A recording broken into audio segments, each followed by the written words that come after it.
샬롬. 1월 11일 맥체인 성경 읽기 해설입니다. 세움북스에서 출간한 임승민 목사님의 해설입니다.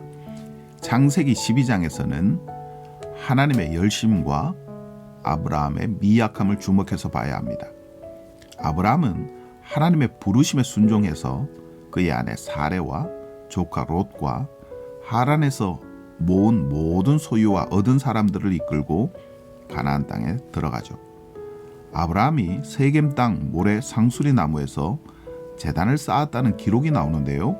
훨씬 뒤에 여호수아 역시 이곳에다가 돌을 세워 기념하죠.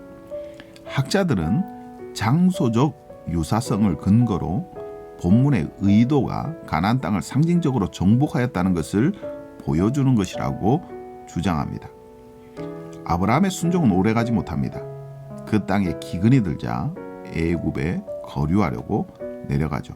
심지어 아내를 희생시켜서 자신을 보호하려고 하죠. 하나님께서 자신을 돌보리라는 믿음이 아브라함에게는 거의 없었던 겁니다. 아브라함의 불신으로 말미암아 하나님의 약속이 위협을 받습니다. 땅의 모든 족속이 너로 말미암아 복을 얻을 것이라는 약속이 좌초될 위기에 처한 겁니다. 그러자 하나님께서 약속의 보존을 위해 친히 일하시죠.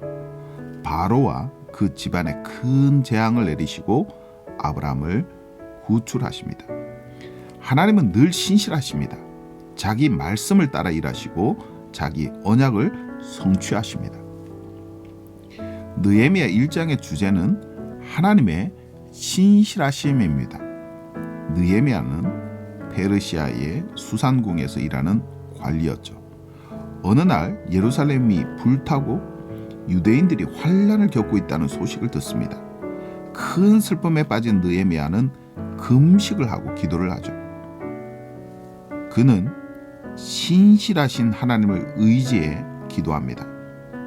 9절에 내 이름을 두려고 택한 곳에 돌아오게 하리라 하신 말씀을 이제 청하건대 기억하옵소서. 신실하신 하나님께서 느헤미야의 간구에 응답하십니다. 마태복음 11장에는 신실한 자기 품으로 와서 쉬라는 예수님의 초청이 있죠. 예수님은 오실 그이가 당신이 오니까? 라는 질문에 다음과 같이 대답하십니다. 5절에 맹인이 보며 못 걷는 사람이 걸으며 나병 환자가 깨끗함으로 받으며 못 듣는 자가 들으며 죽은 자가 살아나며 가난한 자에게 복음이 전파된다 하라. 하나님의 약속이 실현되고 있다는 것을 말씀하신 겁니다. 하나님은 늘 신실하십니다. 그러므로 신실하신 하나님의 말씀에 귀를 기울여야 합니다. 회개하라는 외침을 들었을 때는 돌이켜 회개해야 하죠.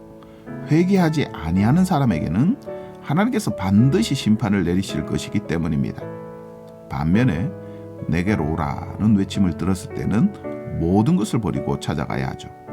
찾아가는 사람에게 하나님께서는 반드시 안식을 주실 것이기 때문입니다. 피리를 불어도 춤추지 않고 슬피 울어도 가슴을 치지 않는 무반응의 인생이 되어서는 안 됩니다. 사도행전 11장은 땅의 모든 족속이 너로 말미암아 복을 얻을 것이라는 창세기 12장의 약속이 실현되는 첫 번째 장면이죠. 베드로는 고넬료 사건을 교회 앞에 보고하죠. 이 보고를 듣고 무할례자의 집에 들어가서 음식을 먹었다고 비난하던 사람들이 침묵합니다. 그리고 하나님께 영광을 돌리며 이렇게 말합니다. 18절에 하나님께서 이방인에게도 생명 얻는 회개를 주셨도다. 아멘. 자기의 약속을 스스로 보존하시고 성장시키시며 확장하시는 하나님의 일하심이 예루살렘 교회를 설득한 겁니다. 자기 약속을 향한 하나님의 열심이 안디옥 교회에 임합니다. 안디옥 교회는 헬라파 유대인들이 세운 교회죠. 그런데 구브로와 구레네 몇 사람이 헬라인에게 주 예수를 전파하니 수많은 사람들이 믿고 주께로 돌아오는 일이 일어났습니다. 안디옥 사람들은 그들을 일컬어 그리스도를 따르는 자, 곧 그리스도인이라고 불렀습니다.